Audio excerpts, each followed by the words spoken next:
का और एक तबाही का रास्ता।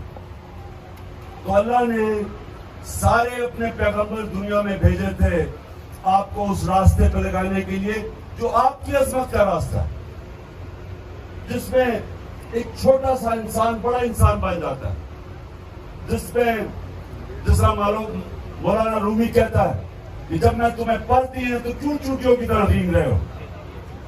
ये तुम्हारे हाथ में है, इंसानों के हाथ में है कि वो किधर पहुंच सकते हैं। कौमों के हाथ में है कि कौम एक अजीम भी बन सकती है और बेकारियों की तरह दुनिया में वो आपका प्राइम मिनिस्टर कहता है कि मैं मांगने तो नहीं आया लेकिन मैं मजबूर हूं।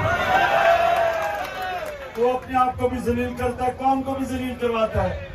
ये हमारे ऊपर है, ये आपके ऊपर है। नौजवानों, मेरे कारकुनों, ये आपके ऊपर है कि आप इस कौम को भी और अपने आप को उठा सकते हैं और तबाह भी कर सकते हैं।